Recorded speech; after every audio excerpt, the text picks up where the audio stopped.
मेरी बचपन की प्रेमिका को हमेशा मेरी ड्रिंक्स को अपनी ड्रिंक्स के साथ बदलना पसंद था, जिन्हें वह बाहर से लाती थी। मैंने उसे एक से अधिक बार चेतावनी दी थी। मैंने उसे ऐसा न करने के लिए कहा था, लेकिन उसने न केवल मेरी बात अनसुनी की, बल्कि स्थिति और भी खराब हो गई। उसने मुझे चाकू से डराया और अन्य लड़कियों के साथ बहुत अधिक संपर्क रखने से मना किया। मैंने सोचा था कि जब मैं बड़ा हो जाऊंगा तो उससे छुटकारा पा लूंगा, लेकिन मैंने कभी नहीं सोचा था कि मेरे बालिग होने के दिन मेरी माँ दिवालिया होने के कारण मुझे उसके परिवार को बेच देगी। जैसे ही मैंने उसके घर के दरवाजे को पार किया, इतने सालों से दबी हुई उसकी अधिकार जताने की भावना पूरी तरह से फूट पड़ी।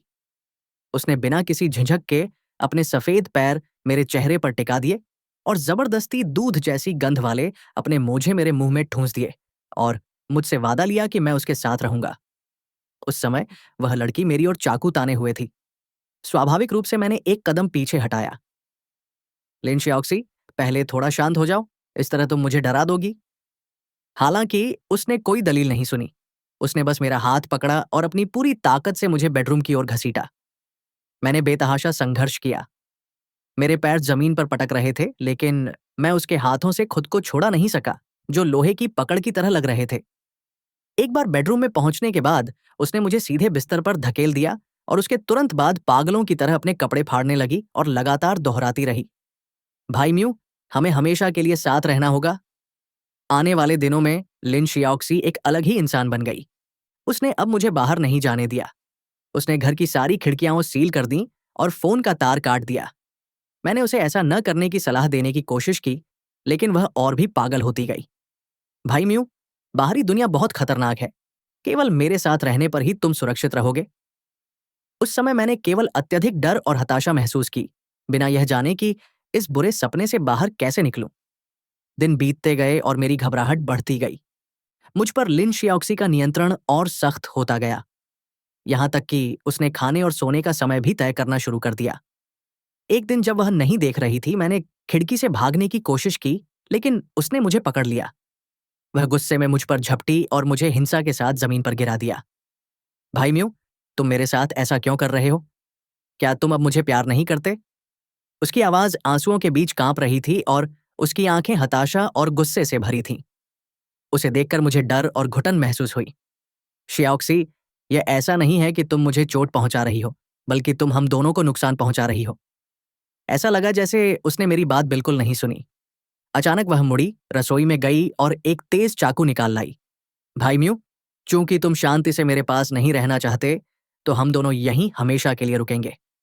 उसने चाकू लहराया और धीरे धीरे मेरी ओर बढ़ने लगी। मेरा दिल हजार की रफ्तार से धड़क रहा था। मेरी पीठ दीवार से सटी थी और बचने का कोई रास्ता नहीं था। उसी नाजुक मोड़ पर अचानक दरवाजे पर जोर जोर से दस्तक सुनाई दी। पुलिस, दरवाजा खोलो। पता चला कि एक पड़ोसी ने शोर सुन लिया था। पुलिस की आवाज सुनकर लिन शियाओक्सी सुन्न हो गई। मैंने मौके का फायदा उठाया। मैं उस पर झपटा और उसके हाथ से चाकू छीन लिया।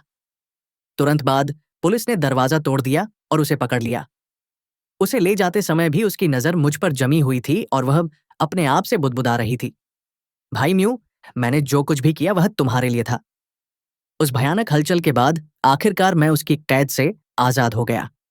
लेकिन जब भी मैं उन अंधेरे दिनों को याद करता हूं, तो आज भी कांप उठता हूं। कुछ समय ठीक होने के बाद मैंने अपनी जिंदगी को सामान्य करने की कोशिश की। हालांकि लिन शियाओक्सी का साया अक्सर मेरे मन में आता था, जो एक बार बार आने वाला बुरा सपना बन गया था। जब तक कि एक दिन मुझे एक पत्र नहीं मिला। लिफाफे पर लिखावट मुझे इतनी जानी पहचानी लगी कि मेरा दिल बैठ गया। वह लिन शियाओक्सी की थी। भाई म्यू, यहाँ अंदर मैं तुम्हारे बारे में सोचना बंद नहीं करती। मुझे पता है कि मैं गलत थी। क्या तुम मुझसे मिलने आ सकते हो? मेरा मन द्वंद्व में डूब गया। एक तरफ मुझे फिर से उसके पागलपन में फंसने का डर था।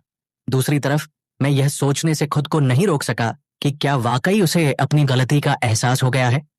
आखिरकार मैंने शीशे के पीछे से उससे मिलने का फैसला किया। जब मैंने उसे देखा तो उसकी आंखों से वह पुराना पागलपन गायब था और उनमें अपराध बोध और पछतावे की झलक थी। भाई म्यू, मुझे माफ कर दो। सच में मुझे पता है कि मैं गलत थी। मैं यहाँ इलाज करवा रही हूँ और धीरे धीरे चीजें समझ रही हूँ। उसकी आंखें लाल थीं, आंसू गिरने ही वाले थे। मैं काफी देर तक चुप रहा, यह न जानते हुए कि उस पर विश्वास करूं या नहीं। दिन बीतते गए और लिन शियाओक्सी की चिट्ठियों के शब्द और भी ईमानदार और कोमल होते गए, और मैं अनजाने में धीरे धीरे अपनी सतर्कता कम करने लगा, जब तक कि एक दिन मुझे खबर मिली लिन शियाओक्सी को समय से पहले रिहा कर दिया गया था। मेरा दिल तुरंत सहम गया, यह न जानते हुए कि इसका क्या मतलब है। उस रात मैं काम से वापस आया और घर के दरवाजे पर पहुंचते ही मैंने प्रवेश द्वार के सामने एक परिचित आकृति देखी। वह लिन शियाओक्सी थी। उसके हाथ में फूलों का एक गुलदस्ता था और वह थोड़ा मुस्कुराई। भाई म्यू, मैं वापस आ गई हूं। इस बार मैं सच में ठीक हूं। मैं हिचकिचाया, यह न जानते हुए कि उसे अंदर आने दूं या नहीं। उसी समय वह अचानक पास आई और मुझे जोर से गले लगा लिया। मैं वास्तव में बदल गई हूं। उसकी आवाज मेरे कान के पास कोमलता और एक स्पष्ट विनती के साथ सुनाई दी। मैंने उसे धीरे से हटाया और उसकी आंखों में देखा। उनमें झूठ का कोई संकेत ढूंढने की कोशिश की, लेकिन जो मैंने देखा वह केवल ईमानदारी और उम्मीद थी। ठीक है, पहले अंदर आओ और हम बात करते हैं। अंत में मेरा दिल पिघल गया।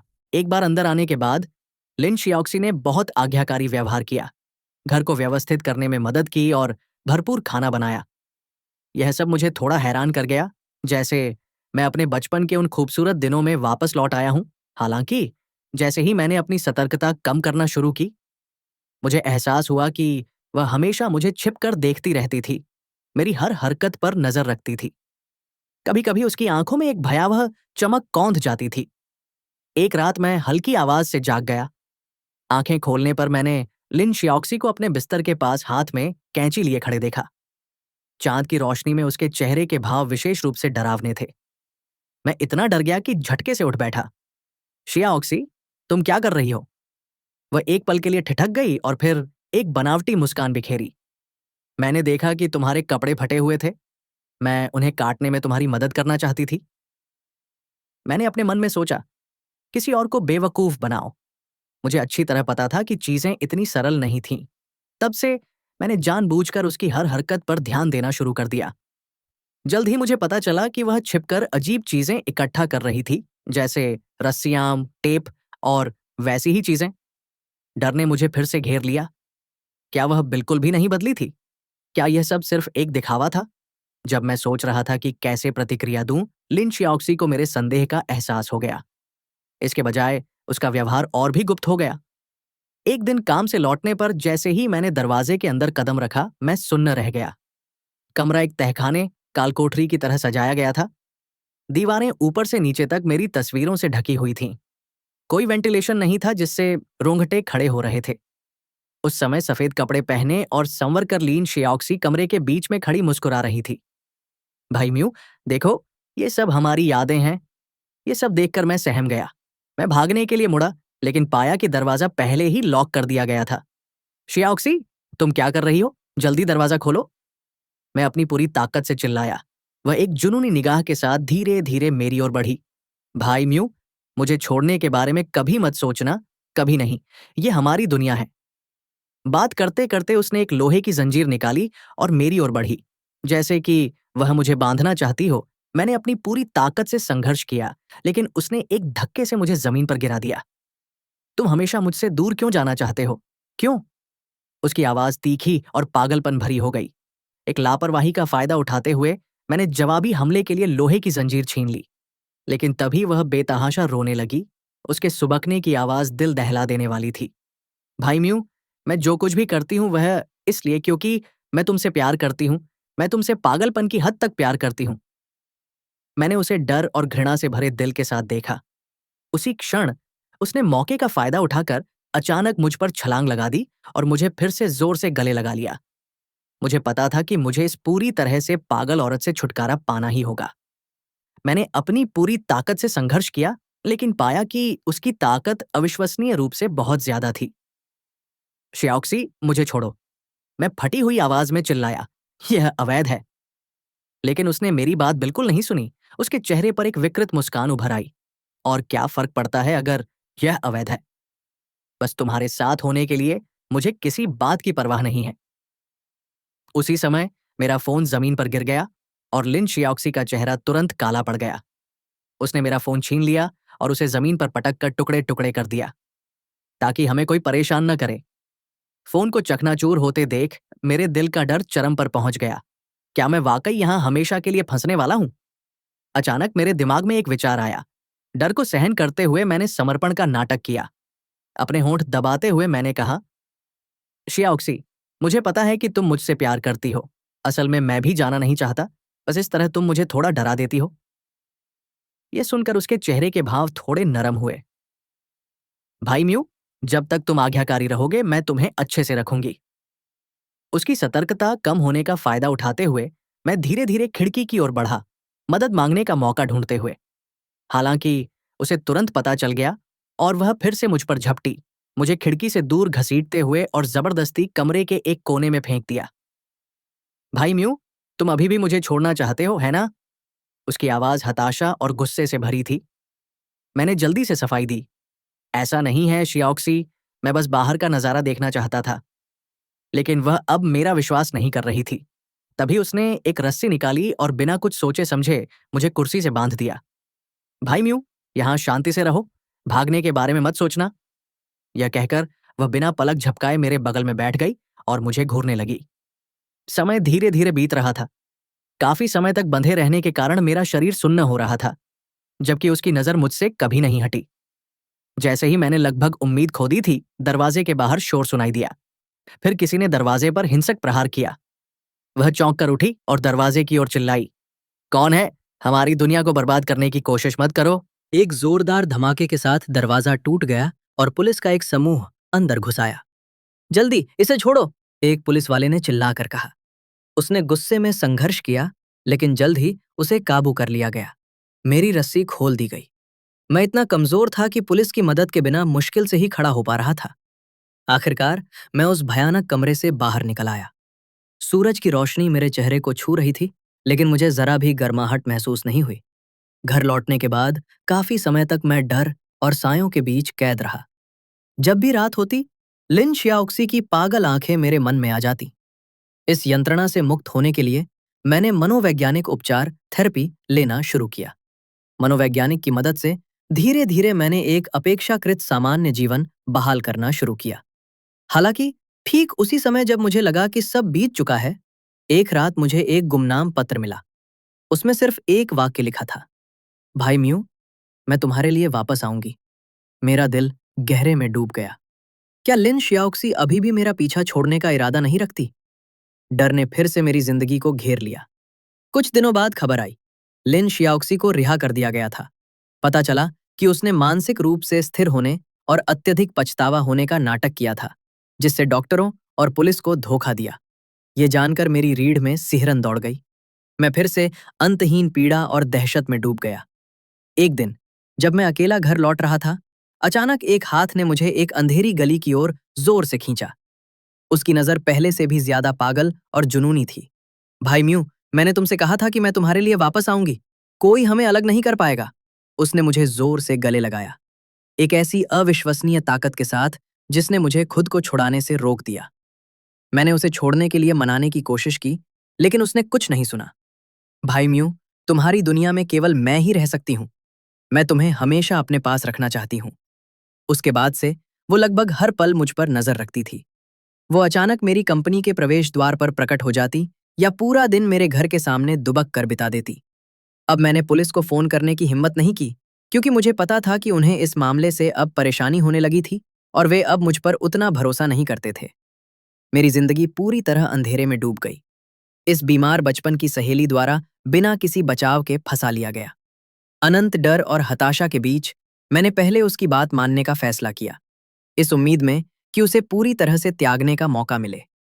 जब मैंने समर्पण दिखाना शुरू किया, तो लिन शियाओक्सी को पहले तो संदेह हुआ, लेकिन मुझे झुकते हुए देखकर उसके चेहरे की मुस्कान धीरे धीरे बढ़ने लगी और मुझ पर उसकी निगरानी थोड़ी कम हो गई। मैं उसके साथ खरीदारी करने और फिल्में देखने जाता था। वे काम करता था जो सामान्य जोड़े करते हैं, लेकिन अंदर से मैं केवल पीड़ा और बेचैनी महसूस करता था। एक दिन लिन शियाओक्सी ने कहा कि वो मुझे एक विशेष जगह ले जाएगी। वो एक सुनसान हवाई जहाज की फैक्ट्री थी, उदास और जर्जर, हवा में नमी और सड़ांध भरी हुई थी। अब से ये हमारा गुप्त ठिकाना होगा, सिर्फ हम दोनों के लिए। उसने मेरा हाथ थाम लिया। उसकी आंखें लगभग बीमार रोशनी से चमक रही थीं। मैंने अपनी बेचैनी और डर को दबाया। मैं फैक्ट्री के पीछे के अंधेरे कोनों की ओर उसके पीछे चला गया। मुझे नहीं पता था कि आगे क्या होने वाला है। बस इतना जानता था कि मुझे शांत रहना है और भागने के क्षण का इंतजार करना है। जब हम गहराई में पहुंचे, तो लिन शियाओक्सी अचानक रुकी, मुड़ी और मुझे जोर से गले लगा लिया। म्यू, क्या तुम्हें पता है? यहां हमें कोई परेशान नहीं कर सकता। हाँ शियाओक्सी। तभी उसने जेब से एक चाबी निकाली और बगल के एक छोटे कमरे का दरवाजा खोला। वो हर तरह की चीजों से भरा था। मेरी तस्वीरें, मेरी इस्तेमाल की हुई चीजें और यहां तक कि कुछ ऐसे औजार भी जो स्पष्ट रूप से किसी को स्थिर, बंधक करने के लिए थे। मेरा दिल बैठ गया। बेचैनी चरम पर पहुंच गई। वो मुझे ले गई और हम एक पुरानी जर्जर कुर्सी पर साथ बैठ गए। उत्साह के साथ उसने मुझे उन विभिन्न पागलपन भरी योजनाओं के बारे में बताना शुरू किया जो उसने हमारे भविष्य के लिए सावधानी पूर्वक डिजाइन की थी। म्यू, अब से हम यही रहेंगे। हम कभी अलग नहीं होंगे। हर दिन मैं तुम्हारे लिए अच्छी चीजें पकाऊंगी। तुम जो कुछ भी करना चाहोगे, मैं उसमें तुम्हारा साथ दूंगी। जब मैं उसे सुन रहा था, मैं सिर हिलाता और सहमत होने का नाटक करता, लेकिन मेरे दिमाग में भागने का हिसाब चल रहा था। कुछ और दिन बीत गए। ऐसा लगा जैसे उसने मेरे समर्पण पर पूरी तरह विश्वास कर लिया है। मेरे प्रति उसका अविश्वास पूरी तरह गायब हो गया। एक बार वह खाना लेने बाहर गई और दरवाजा लॉक करना भूल गई। ये वह मौका था जिसका मैं लंबे समय से इंतजार कर रहा था। बिना किसी हिचकिचाहट के मैं कमरे से बाहर भाग निकला। मैं अपनी पूरी ताकत से बाहर की ओर दौड़ा। मैं अभी थोड़ा ही आगे बढ़ा था कि मैंने अपने पीछे उसकी गुस्से भरी और उन्मत्त चीख सुनी। म्यू, तुमने मुझे धोखा दिया। मेरा दिल सिकुड़ गया, लेकिन मैंने पीछे मुड़कर देखने की हिम्मत नहीं की। मैं बस बेतहाशा दौड़ता रहा। घास फूस से भरे रास्तों ने मेरे पैंट और कपड़े फाड़ दिए। कीचड़ हर तरफ उछल रहा था, लेकिन मुझे परवाह नहीं थी। जब उसकी चीखें दूर होने लगीं, तभी मेरे दिल में एक छोटी सी उम्मीद जगी। आखिरकार मैं उस बंजर जमीन से बाहर निकला और एक सड़क पर पहुंचा। ठीक उसी समय दूर से एक टैक्सी आ रही थी। मैंने हाथ हिलाया। मिस्टर ड्राइवर, तेज चलाइए। ड्राइवर ने मुझे डरा हुआ देखा। उसने कुछ नहीं पूछा। उसने एक्सीलरेटर दबाया और कार तेजी से निकल गई। मैं पिछली सीट पर बैठ गया। मुश्किल से सांस ले रहा था। दिल अभी भी जोर से धड़क रहा था। मैंने ये पुष्टि करने के लिए पीछे देखा कि कोई मेरा पीछा तो नहीं कर रहा, और तभी मुझे थोड़ा सुकून मिला। शहर के केंद्र में पहुंचकर मैंने एक छोटा गेस्ट हाउस ढूंढा और अस्थायी रूप से वहीं रुक गया। मैंने घर वापस जाने या किसी से संपर्क करने की हिम्मत नहीं की, इस डर से कि कहीं मेरा ठिकाना फिर से उजागर न हो जाए। गेस्ट हाउस के कमरे में मैं एक कोने में दुबक गया और मेरे दिमाग में लिन शियाओक्सी का पूरी तरह से विकृत चेहरा बार बार आता रहा। मुझे नहीं पता था कि ये बुरा सपना कब खत्म होगा। कई दिनों तक मैं कमरे से बाहर नहीं निकला। हर दिन चिंता और डर के बीच जी रहा था। हालांकि दिन बीतते गए और लिन शियाओक्सी की कोई खबर नहीं मिली। मेरा मन थोड़ा शांत हुआ और मैंने सोचना शुरू किया कि अब से अपनी जिंदगी का क्या करूं। मुझे पता था कि हमेशा के लिए छिपना कोई समाधान नहीं है। मुझे एक नई जिंदगी शुरू करनी थी। फिर मैंने काम ढूंढने के लिए बाहर निकलने की हिम्मत जुटाई, एक सामान्य जीवन में वापस लौटने की इच्छा रखते हुए। काफी कोशिशों के बाद मुझे एक छोटी कंपनी में एक साधारण काम मिल गया। मेरे सहकर्मी मेरे साथ अच्छा व्यवहार करते थे और काम का माहौल काफी शांत था। मैं काम पर ध्यान केंद्रित करने की कोशिश करता था, उस डरावने अनुभव को भूलने का प्रयास करता था। लेकिन हर रात खामोशी में मुझे हमेशा डर लगा रहता था कि एक दिन वह चुपके से मेरे पास फिर लौट आएगी। एक दिन काम से छूटने के बाद मैं हमेशा की तरह घर की ओर पैदल जा रहा था। चलते चलते अचानक मुझे महसूस हुआ कि कोई मुझे देख रहा है। मेरा दिल अचानक तेज धड़कने लगा और मेरे दिमाग में जो पहला नाम आया वह लिन शियाओक्सी का था। स्वाभाविक रूप से मैंने अपनी रफ्तार बढ़ा दी। निगरानी किए जाने के उस दम घोटने वाले एहसास से खुद को मुक्त करना चाहता था। लेकिन मैं चाहे कितनी भी तेज चलूं, वो एहसास मेरे साथ बना रहा। वह एहसास एक साए की तरह मेरा पीछा कर रहा था, जैसे कोई ठंडा हाथ मेरी गर्दन के पीछे टिका हो। मैं अब और बर्दाश्त नहीं कर सका। मैं उसे देखने के लिए अचानक मुड़ा। मैंने एक काली परछाई देखी जो तेजी से उसकी ओर सरक रही थी। एक संकरी गली। मेरा दिल हलक में आ गया। मैं काफी देर तक हिचकिचाया, लेकिन अंत में मैंने अपने दांत भींचे और यह देखने के लिए उस गली में जाने का फैसला किया कि क्या हो रहा है। गली अंधेरी और नम थी। हवा में कचरे के साथ मिली हुई फफूंद की गंध थी। मैं सावधानी से अंदर चला। तंग जगह में मेरे कदमों की आवाज साफ गूंज रही थी। अचानक मेरे सामने अंधेरे से एक भारी कराहने जैसी सांस लेने की आवाज आई। वह कौन है? मैंने घबराकर पूछा। वो एक फटेहाल आदमी था, जिसके लंबे और उलझे हुए बाल थे, जो एक कोने से लड़खड़ाते हुए खड़ा हुआ। उसकी नजरें धुंधली और कांच जैसी थीं। वो मानसिक रूप से बहुत असामान्य लग रहा था। नहीं, पास मत आओ। मैं सावधानी से पीछे हटा। वो लड़खड़ाते कदमों के साथ समझ में न आने वाले शब्द बुदबुदा रहा था, लेकिन कदम दर कदम करीब आता जा रहा था। जैसे ही मैं मुड़ने और भागने के लिए तैयार हुआ, अचानक वो लड़खड़ाया और जमीन पर जोर से गिर पड़ा। दबी आवाज में दर्द से कराहने लगा। सहज रूप से मैं रुक गया। झिझक और करुणा की एक लहर मुझ पर हावी हो गई। आखिरकार मैं ये देखने के लिए करीब गया कि वो कैसा है। मुझे उम्मीद नहीं थी कि जैसे ही मैं करीब पहुंचा, उसने अचानक हाथ बढ़ाया और आश्चर्यजनक ताकत के साथ मेरा टखना पकड़ लिया। मेरी मदद करो, उसने मुश्किल से ये शब्द कहे। मुझे उसके हाथ से खुद को छुड़ाने और लगभग भगदड़ की स्थिति में उस गली से बाहर निकलने में बहुत मेहनत करनी पड़ी। घर पहुंचकर मैं काफी देर तक शांत नहीं हो पाया। मेरा सिर उस आदमी की यादों से भरा था। जमीन पर गिरकर मेरा टखना पकड़े हुए उसकी छवि। वास्तव में क्या हुआ था?